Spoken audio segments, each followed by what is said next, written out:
From the morning paper strips, to single issues, to full-on graphic novels, the comic industry is a monster of a business that has survived the test of time. But how well do comics represent the eras they were written in? To answer this question, let's go back in time to start our journey in the late 19th century.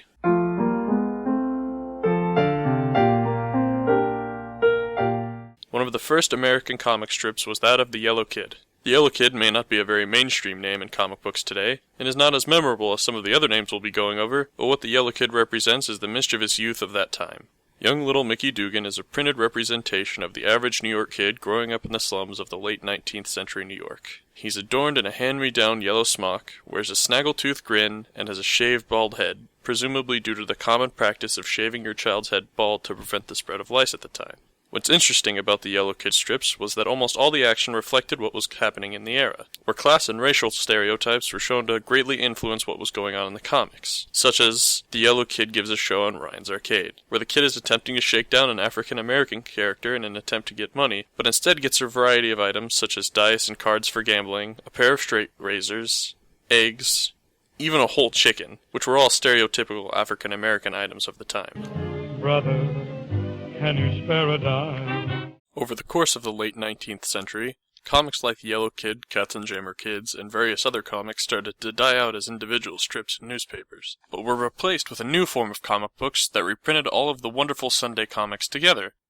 First, there was Southfield Publishing Company's Comic Book, which was the first publication to use the phrase comic book. They re-released their comics like Clancy the Cop in black and white, so it also doubled as a coloring book. Then, there was MB Publishing's Comic Monthly, which reprinted all of their comic strips from the previous year. Then, finally, there was Dell Publishing's The Funnies, which did what its predecessors did, but also added original comics that weren't previously established in newspapers. These were done in an effort to capitalize on the popularity of the original comics, and were more described as the comics page without the rest of the newspaper. After that is another precursor to the modern graphic novel, a tabloid-type funny magazine called Funnies on Parade. The first actual comic book, though, was widely accepted to be the book in 1934 called Famous Funnies, A Carnival of Comics, which was a 36-page one-shot comic full of a number of jokes and different stories, like Mutt and Jeff, Joe Palooka, Dixie Dugan, and Hairbreadth Harry. It was an immense hit, so Eastern Color Printing decided to produce more than one, and this method of printing comics ushered in a new media trend for others to imitate. The success of the very early comic book industry is largely attributed to the fact that the comic books were fairly cheap during the Great Depression. After the stock market crash of 1929, many Americans found themselves without jobs and homeless, living in shanty towns that began to appear across the country.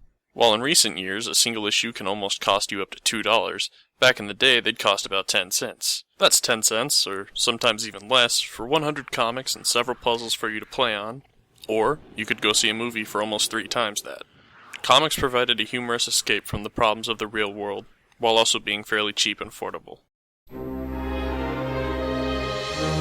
Having seen the popularity of Famous Funnies, National Allied Publications decided to follow this method, creating a series of comics called New Fun Comics. What made this more significant than Famous Funnies was that Famous Funnies was more of an anthology, a collection of other people's work put into an easy-to-read package. New Fun Comics was the first comic with original material, combining humor with action and mystery stories, and adding a whole new genre to these comic books. Introducing first Dr. Occult, the earliest creation of what would come to be known as DC Comics. From there, 2 men named Jerry Siegel and Joe Shuster, who had first created a magic-wielding gumshoe Dick Tracy-type character in Dr. Occult, decided to take their creativity to the next level. The 2 of them sat down, worked together again, and what did they create? One of the most recognizable characters in fiction. The character who ushered in the golden age of comic books and the real creation of superpowered heroes. In the first issue of the new series, Action Comics, Superman premiered in June of 1938. With his first appearance, he was given a unique power set. Faster than a speeding bullet and more powerful than a locomotive, he was a man gifted with super strength and super speed. His first appearance brought on a whole new age, and inspired several new creations by other authors, and comic fans welcomed the golden age with open arms. During his continued run in Action Comics, Superman continued to gain powers. In 1939, he was gifted with super hearing, X-ray vision, and invulnerability. Later in 1941, he was gifted with the ability of flight, replacing his using super strength to jump an eighth of a mile. Finally, in 1949, he was gifted an ability he would retain until the modern age, heat vision.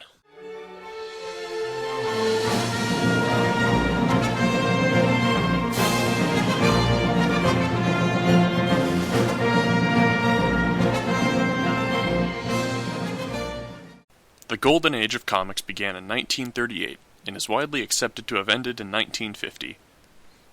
During the golden age, we had the introduction of such heroes as Superman, Captain Marvel, Green Lantern, Wonder Woman, The Flash, the entire Justice Society, Batman and Robin, the Human Torch, Captain America, Namor the Submariner, Blue Beetle, Hawkman, Dr. Fate, the list goes on. Superman was journalist Clark Kent, representative of the everyman. By day, he was a boring man who dressed as was to be expected of the time, but whenever the need arose at a moment's notice, he became the world's greatest superhero. Captain Marvel was a young boy by the name of Billy Batson, a carbon copy of Superman for Whiz Comics. However, he represented the average boy of the age, who loved baseball, apple pie, and was essentially Beaver Cleaver. When he spoke the magic word Shazam, however, he was granted the wisdom of Solomon, the strength of Hercules, the stamina of Atlas, the power of Zeus, the courage of Apollo, and the speed of Mercury. Green Lantern was Alan Scott, a young man who worked as a railroad engineer who was instructed by a mysterious green flame to construct a ring from a magical glowing meteor that had landed in his hand. Wonder Woman was Diana Prince, secretly an Amazonian princess who disguised herself as an army nurse to fight crime and the Nazis. The Flash was a young football star, who after taking a smoke break and inhaling mysterious chemicals from his lab, found he could run at superhuman speeds. The point is that there were a lot of superheroes. A lot of superheroes in the Golden Age. It seemed that there was someone for every demographic. During these times, comics showed the former everyman superheroes fighting against corporate greed during the tail end of the Depression era. Champions of the oppressed and defenders to those in need. Fighters for social justice and the public welfare.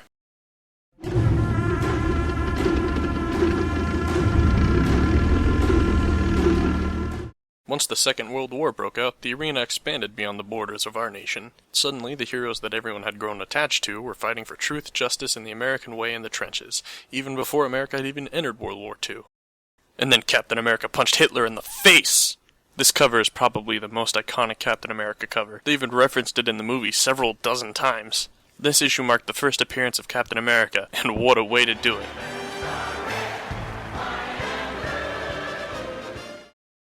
From 1938 to the end of the World War, superheroes acted as almost war propaganda written by liberal Jewish men, like Jack Kirby, Jerry Siegel, Joe Shuster, Will Eisner, and MC Gaines, who wanted to express their revulsion of the politics of the opposition, asking readers to enlist or buy war bonds, all the while telling us to stand up to the Germans and their allies during the war. Captain America came face to face with Hitler, the Green Lantern fought Germans and told you to join the army, Superman split open tanks and rescued American troops. Batman and Robin advertised war bonds and stamps. Captain Marvel swatted the Japanese and told America to move forward. Dr. Fate made Hitler wee himself. They did their best to get support for America's army, and they showed us America's strong sense of patriotism while also instilling it into others. Surprisingly, not every comic during the 1940s had been about the war, or anything related to the army. A good number of comics also focused on addressing issues of the time, such as Dr. Fate stories and More Fun Comics, addressing the country's need for more free health clinics for those who couldn't afford hospital visits. The issue, very briefly due to the stories being short, dealt with the titular character's secret identity actually getting a medical license, then expressing his desire to do something good with his life beyond his superhero identity. So he works at a free clinic. The things in the issue that deal with the free clinics paint them as doing something good and necessary work, even going so far as to show us past patients thanking him and praising him in thought bubbles.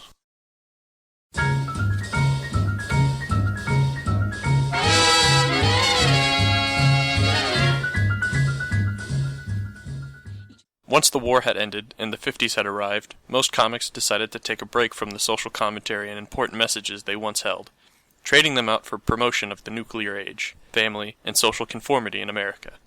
A good number of DC superheroes traded out their fists for casual jobs or social practices, such as Wonder Woman becoming an editor for romance novels and Superman playing baseball in Metropolis. Marvel had a few different ideas upon the arrival of the Red Scare and McCarthyism. A newer writer to the Marvel line, Stan Lee, decided to attempt to revive Captain America in the 1950s. This Captain America was vastly different than the original one created by Jack Kirby during World War II.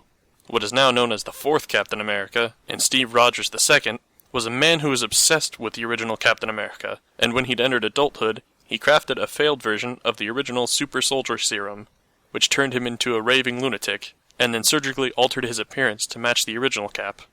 Captain America 4 was different from his predecessor in that he would rant and rave at citizens and accuse them of being communists. This revival ended in failure, and didn't last very long at all. It's explained later that this Captain America was vastly unstable. He was captured by the government and put on deep freeze before he could do any more damage. From 1939 onward, Superman gained new and unusual powers. He had his basics: super speed, super hearing, super strength, X-ray vision, invulnerability, flight, and heat vision. But as the Red Scare came along, Superman gained more unusual powers, some that became one-offs, and some that were just forgotten entirely. In Superman number 45, it's revealed that Kryptonians could use telepathy to read other people's minds, and impose their mental will upon others. Later, it was revealed he could also use it as a supercaller ID, when his editor Perry White called him. Also, this very same issue revealed his ability to quote-unquote super-manipulate his face muscles so he could shapeshift into the pale yellow aliens he was fighting at the time. He was also able to throw his voice over super distances in a kind of super ventriloquism. Another unusual power was his ability to stretch out his hand and generate a miniature clone of himself from his palm, which gained all of the same powers of Superman at the same level. This begs the question, was he really a fighter of truth, justice, and the American way, or was he simply a way of overcompensating for the subtle American worries about the Germans, the Japanese, and later the Russians? This era of Superman was around the time of intense American anxiety with the Red Scare and during the end of a war. What he brought to the table was a superpowered man who could help people forget their fears by fighting aliens and other monsters and proving that truth, justice, and the American way always triumphs. In the late 50s, there was a witch hunt against comics because people started to not be happy with the underlying messages and how they influenced youth in a way that was perceived as negative. Mass comic book burnings, bans, and boycotts began with Dr. Friedrich Wertham's Seduction of the Innocent, which was a book largely criticizing and accusing the comic book industry of corrupting and turning the youth of the time into juvenile delinquents, claiming that within the comics there were impure messages, such as Batman and Robin secretly being gay lovers, or Wonder Woman having a strong subtext of bondage usage because of her one weakness at the time was being bound, and not to mention all of the graphic depiction of violence in mainstream books. For a few years, the comic industry fell into a deep lull, which ended with the establishment of the Comics Code, a voluntary set of self-censoring rules. All scenes of horror, excessive bloodshed, gory or gruesome crimes, depravity, lust, sadism, masochism shall not be permitted. It was established first by the Comics Magazine Association of America, who prevented the use of words like crime, horror, and terror in comic book titles, and banned the use of vampires, zombies, sexual innuendo, werewolves, and made it impossible to present policemen, government officials, judges, and respected institutions in such a way that would be deemed as disrespectful. The Comics Code also said that in every instance should good triumph over evil.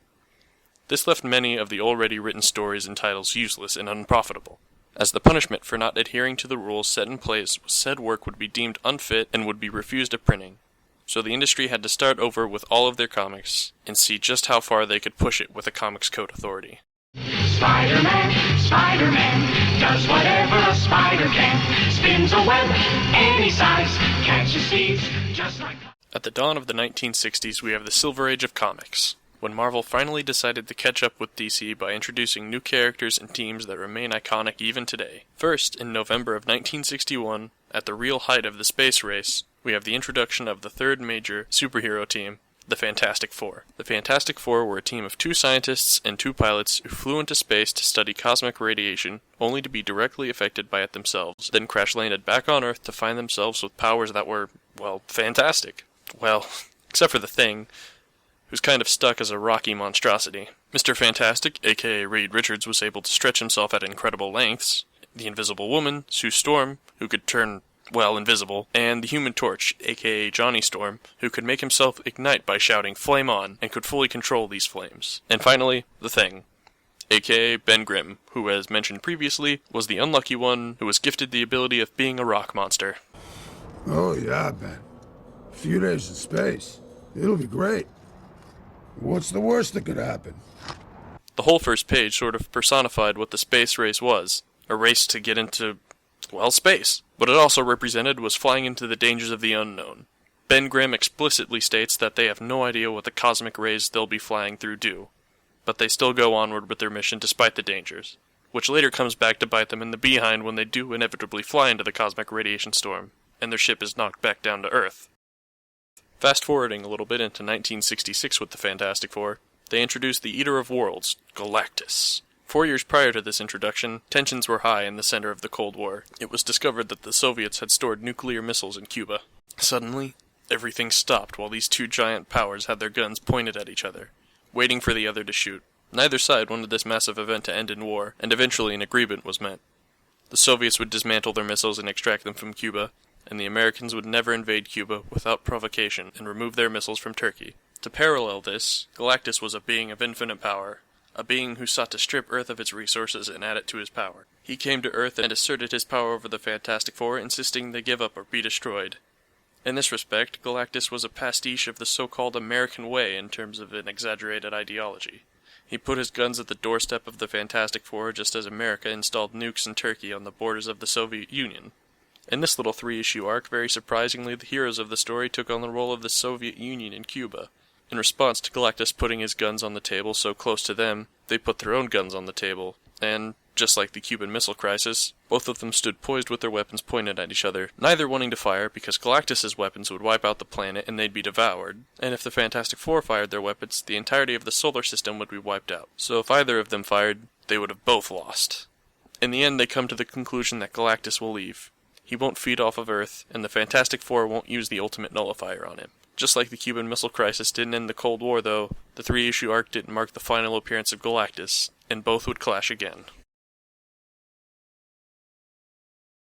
In August of 1962, we have the introduction of Spider-Man in issue 15 of Amazing Fantasy, formerly Amazing Adult Fantasy. Before now, teenagers in comic books had been sidekicks, for example, Robin and Bucky of Batman and Captain America fame. But with the introduction of the young high school student Peter Parker, Marvel broke ground in introducing a character young teenage readers could relate to. He dealt with common problems young men at the time had to face, such as dealing with social anxiety, inadequacy, and rejection.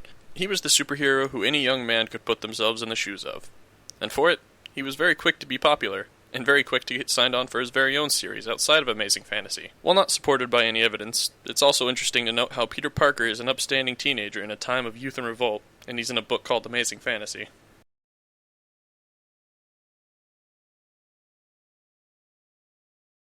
Next up on Marvel's humongous roster, we have the Incredible Hulk. Bruce Banner was a brilliant scientist, working for the government to develop new weaponry when a young man named Rick Jones accidentally wandered onto the testing site. Dr. Banner risked his own life to save the young man by getting him to safety, leaving Banner to get a massive radiation bath from the gamma bomb he'd invented himself. The radiation caused him to turn into a big, hulking gray monster. What? Gray? But I thought the Hulk was green! Well, actually for the first issue, Hulk was actually gray, and really, he's changed color a couple of times. Like, now there's even a red Hulk. The Hulk was described as a mix of both Frankenstein and Dr. Jekyll and Mr. Hyde.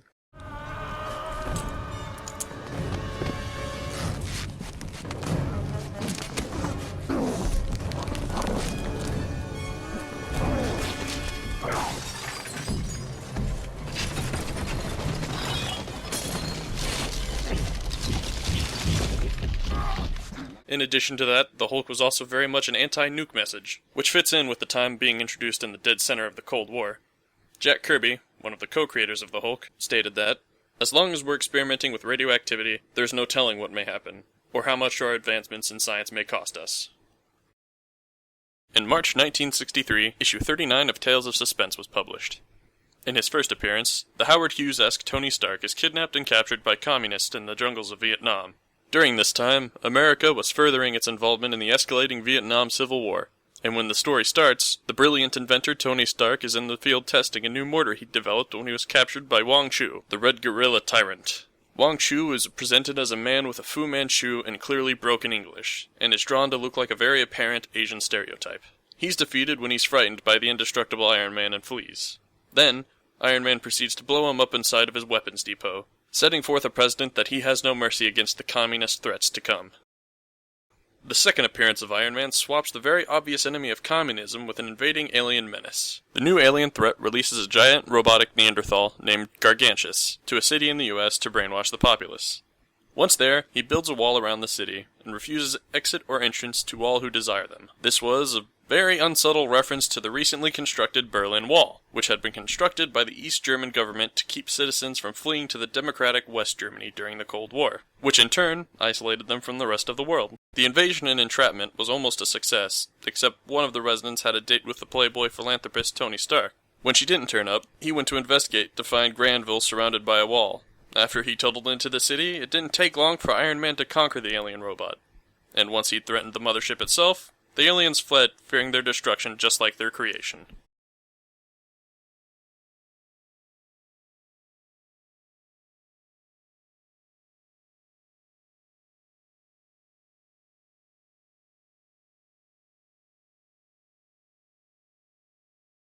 The next stop took a very different turn from subtle references to the Cold War. September of 1963 saw the release of the first issue of the X-Men. Having come out at the time of the discovery of DNA, the X-Men were unique for Marvel heroes because they weren't people who were bitten by a radioactive spider, a man in a metal suit, or exposed to harmful gamma rays. They were born with their powers. It's revealed later that mutants were created by star-faring Celestials who came to Earth and conducted gene experiments on various humans, whose descendants would later become mutants, to a lesser extreme mirroring the various horrifying experiments performed on prisoners by Nazis during World War II. The X-Men is the story of a school of mutants born with their powers due to a certain gene in their body, where the students' abilities are trained and harnessed to help humanity. These mutants come to Charles Xavier's School for Gifted Youngsters. Mutants are treated as though they are monsters for the power they are born with. Their existence is often protested and threatened by groups who believe they should be segregated from quote-unquote normal human society. Groups such as the Church of Humanity or the Friends of Humanity threaten them physically with picketing and rioting, the organizations of which are based on hate groups, like the Ku Klux Klan. The troubles and torment of the X-Men rings very much of the civil rights movement, which was very active at the time, as all the mutants want is to be part of society and live without fear of global or domestic threats of the anti-mutant hate groups. The two sides of the pro-mutant group also very much mirror the civil rights movement. Charles Xavier represents a view very similar to that of Martin Luther King Jr., wanting to peacefully make themselves known as still being living creatures who deserve respect, care, and rights, just as the human beings do. While on the other side of the pro-mutant group is Eric Lencher, or Magneto, who leads the Brotherhood of Mutants, who has a view similar to that of Malcolm X, believing that they should take what's theirs and not wait for the people who fear and hate them to understand, and that they are not on equal footing with humanity, but they are superior, and that the human race would fall to mutant kind. The two constantly clash, despite having once believed and hoped for the same thing.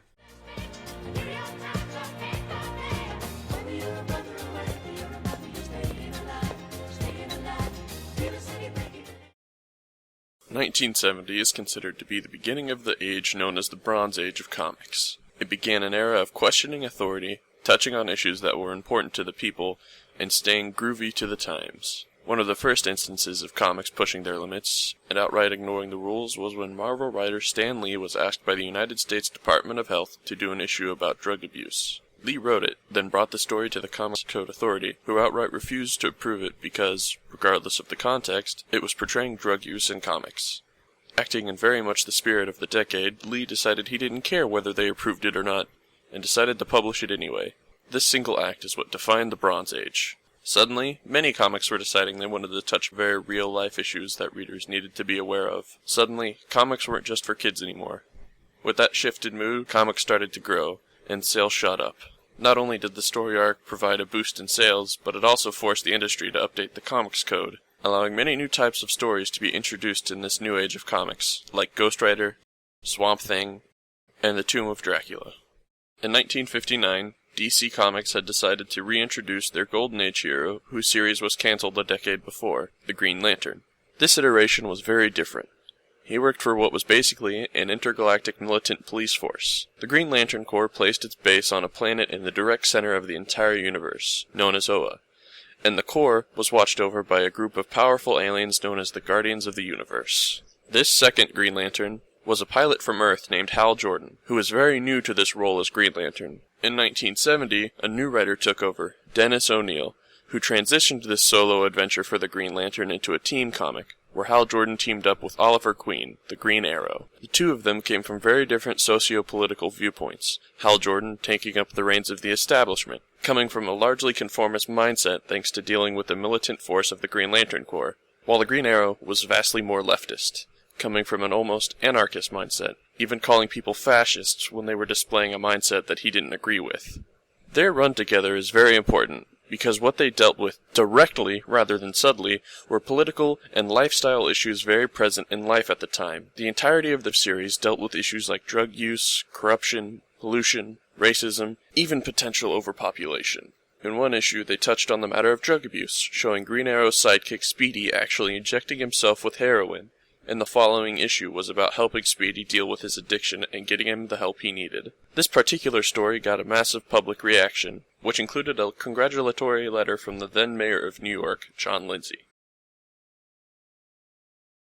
Another major development in the 70s was once second-wave feminism started to pick up, which, whereas first-wave feminism mostly focused on suffrage and gender equality with owning property and voting rights, second-wave feminism focused on a woman's right to her sexuality, parental rights, legal inequalities, and brought to attention marital rape and other domestic violence issues. Its popularity prompted Marvel to further expand its roster by introducing a new wave of powerful female heroes to diversify the world of comics. They were largely female equivalents of male superheroes, with heroes such as Spider-Woman being introduced to coincide with Spider-Man, Miss Marvel being introduced with the popularity of Marvel's version of Captain Marvel, Red Sonja to match Conan the Barbarian, Wasp to go along with Ant-Man, and She-Hulk to go along with, well, Hulk. The list still goes on. What made it so interesting was that these female characters weren't lesser or weaker than their male counterparts in the slightest. In fact, on many occasions, She-Hulk matched or overpowered the Hulk, and Spider-Woman is vastly more experienced with her powers and skills than Spider-Man is with his.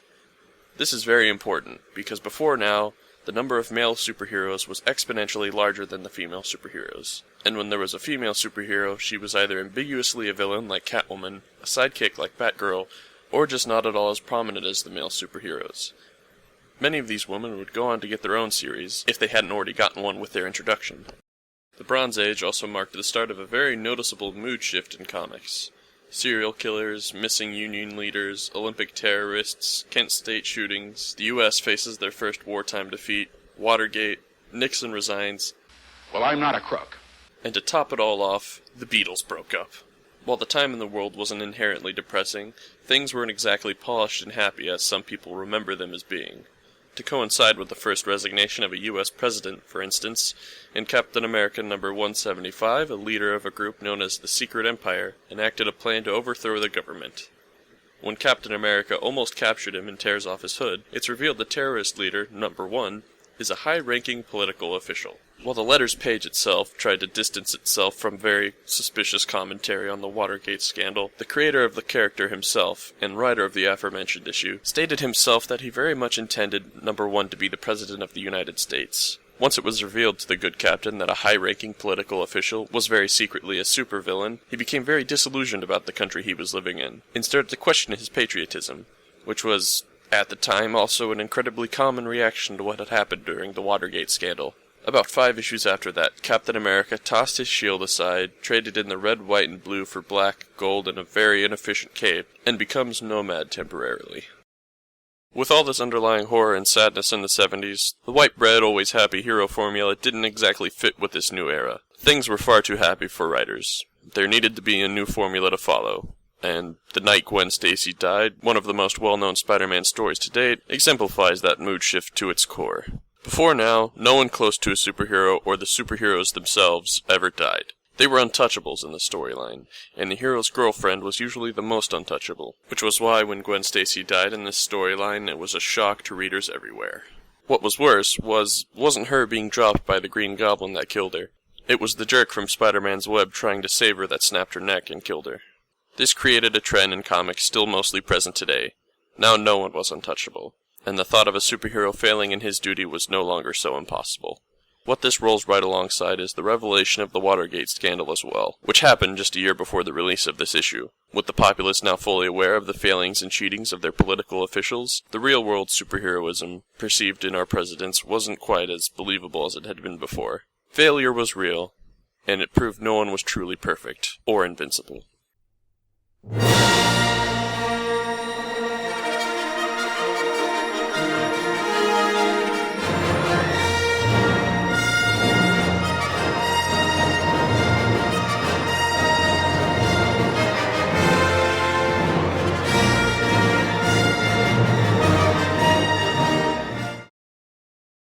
Over the next decade, Marvel's entire tone changed, as the world's did. Marvel kicked into gear in 1985 with the release of The Secret Wars. The Secret Wars were the plot of a character named the Beyonder, a cosmic entity who observes the universe, basically got really bored one day and decided he liked superheroes. So why not take a group of heroes and a group of villains and drop them on a planet called Battleworld to fight to the death. The underlying point of the story is for Marvel to create a single event with which they could change certain characters' designs, add new bases and vehicles, and basically just set everything up for their toy deal with Mattel. They wanted to make things awesome so that children would like the designs and buy the toys. However, despite the theme being set in a place with intent to kill off heroes, or villains, by pitting them against one another in a battle to the death, this particular story, title included, were geared specifically towards children. So no mainstream hero or villain truly dies in this story. It was the age of rank commercialism, where comic books became nothing more than a tool to sell toys and promote television shows or movies. It started a precedent still very present today. As long as it sells merchandise, let's do it. Spider-Man gets a cool new suit though, so that's great, right? DC, however, in their 1985 story, took things to the next level. There would be no copping out for them. DC fans at the time were much older than Marvel fans, as most of them had been reading comics for a long time. In the 60s, most of their readers had been 14, and most of them had stuck with the company this long and were at the very least entering their mid to late 20s. This story was geared more towards adults. In the early 80s, fans started to steer away from DC Comics. Everything was too confusing. There were an infinite number of Earths and realities. Sometimes there wasn't a clear line where one stopped and the next one began. Everything was messy and unorganized. Fans who were adults by this point had complained that there was absolutely too much to follow. With 50 years of comics, it was intimidating to try and find a spot to start to read, so DC responded with a new story, Crisis on Infinite Earths. What they promised it would do was make things more organized, offer more crossovers, and have a more heavily policed continuity. The crossover event was organized more rigidly than any other story from DC before. What was going to happen was a being known as the Anti-Monitor, an antimatter counterpart of the newly introduced character the Monitor, was going to release an antimatter wave that would have destroyed any and all positive matter realities. He would have succeeded if it hadn't been for Golden Age characters like the Spectre combating this and fighting the Anti-Monitor. The battle, however, shatters space and time, all of the other universes are destroyed, and the overload of power surges to create one single universe combined from the attributes of the multiple, creating one single cohesive DC universe, leaving everyone who existed in the old universes either entirely dead or recreated in this new universe with no memory of the original timelines or the awesome battle that had just happened. No one, except the characters present at the battle at the dawn of time, remember any of it. Only the original Superman from Action Comics #1 with his Lois Lane, the Superboy of Earth Prime, our Earth, and the Lex Luthor from Earth 3 remember what happened, and they go off to live in a paradise reality for the rest of their days. One character on this new Earth, however, does remember what happened, but because of the insanity of it, he's locked in an asylum muttering only a very morbid monologue commenting on the change of the tone of the new comics to come. Psycho Pirate says this: I'm the only one left who remembers the infinite Earths. You see, I know the truth. I remember all that happened. I'm not going to forget. Worlds lived, worlds died, nothing will ever be the same. But those were great days for me. I had a good friend in the good old days, really. He was the Anti-Monitor. He was going to give me a world to rule. Now he's gone too. But that's okay with me. You see, I like to remember the past, because those were better times than now. I mean, I'd rather live in the past than today, wouldn't you? I mean, nothing's ever certain anymore. Nothing's ever predictable like it used to be. These days, you just never know who's going to die, and who's going to live.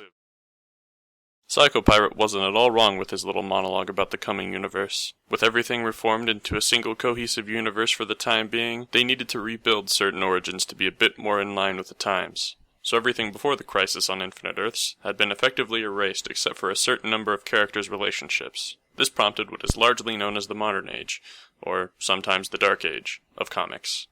With the Modern Age came a whole new way of marketing comics, and yet another new wave of writers to change the tone and feel of certain books. Batman wasn't a novelty as he was during the 60s. Some days you just can't get rid of a bomb. And he wasn't the tough-as-nails, gun-toting Dick Tracy type detective he was in the 40s. With writers like Frank Miller and Alan Moore writing certain stories for him, he became different. He wasn't just Batman anymore. He was now the Dark Knight, and would be a force to be reckoned with in Gotham once he donned dark gray and black to contrast the gray and blue he'd worn the decade prior. Though he wasn't the only one to develop in this change. Gotham's rogues took a dramatic turn too. Characters who were once black and white concepts of good and evil, now being more developed into characters with more depth, such as the Joker, who is no longer just an evil man, but shown as a mentally ill man who has little impulse control over his actions. Coming out of the 80s, the general audience for comic books has grown. However, in an age where action movies show nothing but pointless violence, or had little to no plot to their name, a time where grunge music was fueling the minds of adolescents and young adults, comic books had to change again to keep up with this new decade. This paved the way for comic books that were brutal for shock value. They had action and fighting, but not very much actual plot that wasn't a cliched twist of something borrowed and old. Unlike previous books, some of these new stories were much less focused on the anatomy or art and more on creating shock value. What also became a common factor in some of these specific types of comic books was a blatant plagiarism by certain authors and artists from other properties. The Marvel character Deadpool, for instance, otherwise known as Wade Wilson, was a direct copy of DC Comics character Slade Wilson, otherwise known as Deathstroke, or an awesome entertainment revival of the character The Fighting American, who was a blatant rip-off of Captain America. Fun fact, both of these characters, Deadpool and The Fighting American, were written by the same guy who was sued by Marvel because of The Fighting American. Also worth noting, though, is that not long after this tail end of the Dark Age fad of anti-heroes becoming more popular than their Golden Age and Silver Age counterparts, a series was released by DC in 1996 called Kingdom Come that brought into question the problems of the current era's infatuation and near obsession with heroes who weren't afraid to kill, like Spawn, Cable, and Youngblood. And the entirety of the miniseries is about that divide between the Golden Age and the Dark Age of comics, raising questions like how much different is there between an anti-hero and a villain, exploring the folly of a character willing to kill over one who remains resistant to the very idea of it. This whole comic was the Golden and Silver Age hero fans turned comic writers standing against the dramatic shift of popularity from heroes like Batman and Superman, who downright refused to kill, to the near-villainous anti-heroes, and provided their commentary and views on the dangers of admiring heroes like this. For some superheroes, changes weren't as simple as a very unique art style and a slight change in morals. To be interesting, they had to be a bit more drastic.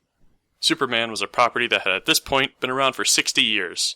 That is an extremely long time for a comic book hero. All the others introduced in the Golden Age had already gone through a variety of changes, or had been made almost completely different people. Batman went from a gunslinging gunshoot to a novelty to the Dark Knight that's still mostly popular today. Hawkman went from his original version, Carter Hall, as a reincarnated Egyptian prince, into an alien police officer from the planet Thanagar, the introduction of 3 new Green Lanterns, and Wonder Woman had gone from an army nurse who lost all her powers when she was bound by a man, I am not making that up either, her weakness back in the 40s was for a man to tie her up, to an awesome warrior woman who took nothing from no one and kicked a lot of everything, and was an even greater female role model than she had been before. Superman had changed the least. He was still that alien who came to Earth from Krypton as a baby, who devoted his life to truth, justice, in the American way. But as many people would admit, that was part of the problem. The hero was too pure for the youthful audiences. They were all into the violent anti-heroes who dealt with villains in a much more interesting way. So what they had to do was kill Superman. This was a big deal at the time. News stations broadcasted about it. Newspapers ran articles. The world was aflame with news of Superman's imminent demise. But what's really important here isn't the Man of Steel's death, because I'm going to go ahead and spoil that for you right now. He doesn't really die. What's really important is the reaction of young comic fans. Most of them didn't care. These high-tech superheroes, like, that shoot things out of their hands and stuff, like, have superpowers. I mean, he could fly, but that's, I don't know, I think he should have something else. He wasn't cool. Readers preferred violence and more dark comics, and either some people didn't care about the death of an icon, they figured he'd be back in a month, or they just wanted the comics because they thought they'd be worth a whole lot. Generation Y had become accustomed to violence and down and dirty stories. The Boy Scout mentality that Superman brings just wouldn't do it for them.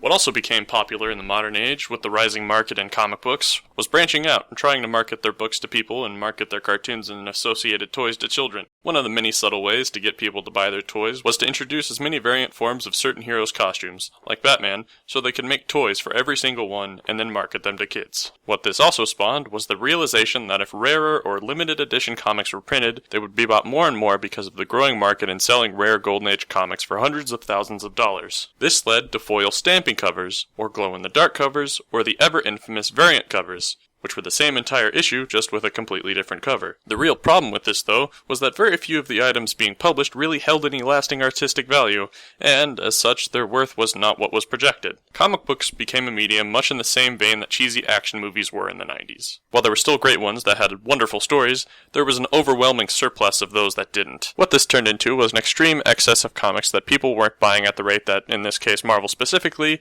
had wanted. Icarus had flown too close to the sun, and his wax wings had melted. Having tried to gain some wealth from the fad of comic book collecting had been what caused Marvel Comics, the biggest in the industry at the time, to file for bankruptcy. Having poured their money and efforts into toys, variant covers, and producing an excess of comics in hopes that people would buy them for collecting purposes, they overstretched themselves, and paid the price. The company had to downsize, numerous spin-off titles were cancelled, and the titles that weren't cancelled were noticeably scaled back. And if it weren't for the release of X-Men, X2, Spider-Man, and other Marvel movies, Marvel Comics might not have ever seen the light of day again. After being saved from bankruptcy by their Hollywood releases, what we begin to see from Marvel in the early 2000s is the bypassing and soon altogether abandonment of the comics code. The code had been updated, changed, and revised so many times in its over 50 years of service that it no longer did what it had been seeking to do. It is mostly attributed to the advertisers' decisions to no longer use the comics code as a selling point for comics. This led to Marvel being the first company to withdraw from the Comics Code Authority, instead implementing their own rating system, marking comics as for all ages, T being appropriate for most readers, T+ for teens and up, and parental advisory comics for depicting heavy violence and gore, and explicit content for 18+ readers. Over the course of the following decade, other companies began to give less importance to the Comics Code. Archie Comics even putting the code on their comics without even ever submitting them for approval. In 2010, DC announced their departure from the CCA and adoption of a rating system that mirrored Marvel's. A day later, Archie Comics, the last company to adhere to the Comics Code, ceased their involvement, thus rendering the Comics Code Authority defunct. On September 11, 2001, America met with a great tragedy. The country seemed to stand still and watch the news in horror and disbelief. While issue 36 of Volume 2 of The Amazing Spider-Man wasn't released until December of that year, the narration of that comic exemplifies the way of thinking after 9/11. It is a very clear patriotic and pro-war on terror message. While, given the good intentions, the issue was not very well received, because in its quest for symbolism of Americans banding together in such a time of horror, it also went as far as having Magneto and Dr. Doom appear and be sympathetic, Dr. Doom even shedding tears at the event. The reason this was an almost incorrigible thing to do was because out of all of the truly American villains, using these two, whose goals were total dictatorship of the world in the case of Dr. Doom and extermination of the human race as the case with Magneto, was tantamount to terrorists being sympathetic to victims of another terrorist attack, which is incredibly out of character for at least one of them. Despite that little grievance with symbolism, what this issue portrays is America's need for patriotism at the time, and how much those attacks affected everyone.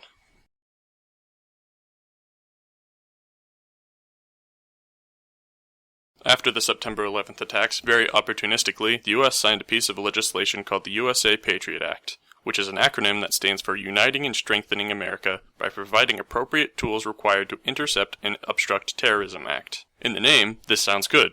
Strengthening and bringing America together to fight against terrorism by having the correct means to do so. What it meant, however, was that the government authorities can monitor and track our phones, internet activities, and anyone who is even suspected as being a terrorist could have their house invaded. The whole thing was very controversial, especially when it came out through the work of people like Michael Moore that at least some of the senators who voted for it didn't even read the bill. No one read it. That's the whole point. They wait till the middle of the night, they drop it in the middle of the night, it's printed in the middle of the night, and the next morning when we come in, it passes. In response to this, people like Mark Miller, Brian Hitch, and Brian Michael Bendis, three main authors in the industry at the time, constructed a story, acting as a massive allegory to this act. The Civil War follows the creation of a bill called the Superhuman Registration Act. How this bill got started was after various superhero-related incidents, namely the Hulk going through Las Vegas, the secret war on Latveria staged by Nick Fury, and an incident called M-Day. Many people had died or been injured, others had been put in danger, and massive amounts of property damage was caused. However, the bill doesn't gain real ground just yet. The Civil War starts with a terrorist act during the taping of a show following the lives of the New Warriors.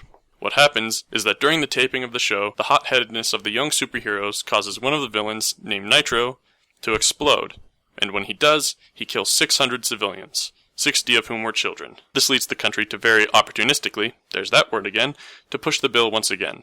This time, however, many people who are frightened of what will happen next sign the bill, and it comes to pass, leaving it to be enforced by S.H.I.E.L.D. What the bill proposes is that everyone who has chosen to take up the mantle of a superhero or vigilante has to sign away their secret identity and register so they could continue their costumed heroing.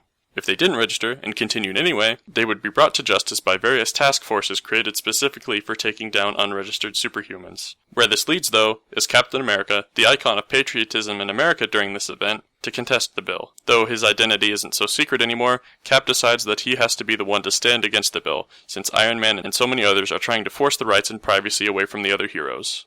They would be stripped of their privacy for enhanced security, and that's when the community of heroes is split directly down the middle.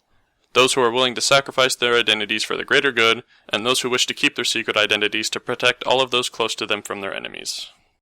The final thing is DC's most recent attempt to reboot their company to be more of the time.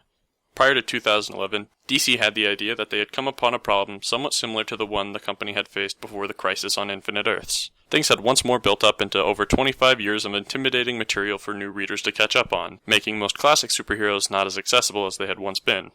That, coupled with the fact that stories and attitudes needed to be more modernized to fit with the time period, and DC wanted to merge their three companies, DC, Vertigo, and Wildstorm, into one single universe. While not ultimately well received by fans of the old DC universe, the New 52 offered changes of a more diverse cast, changing the races of certain mainstream heroes and villains to add for a politically correct roster, as opposed to the primarily white one before. It also gave them the opportunity to bring all the heroes into the modern age, reworking the characters in subtle ways so they'd fit more into a contemporary setting. As a result, though, most of these characters' lives are either left still unclear or unwritten. A lot supposedly happened in the last 3 years, but we're not given details, just bits and pieces here and there. Several characters simply changed identity too, for what appears to be no reason at all, or, if there is one, it's either unclear as of yet, or it has gotten lost in translation. And the characters who didn't get changed are even missing entirely. By the looks of it, they seemingly sacrificed their history and a lot of characters to once more bring the Silver Age characters back into popularity. Even characters that died or retired have come back and replaced the previous versions. The comic industry is a monster of a business that has stood the test of time and come out on top, even after the many blunders made by the companies themselves, because it changes with the times, fighting to stay relevant and cater to the tastes of its audience. If it hadn't evolved, it probably wouldn't have made it.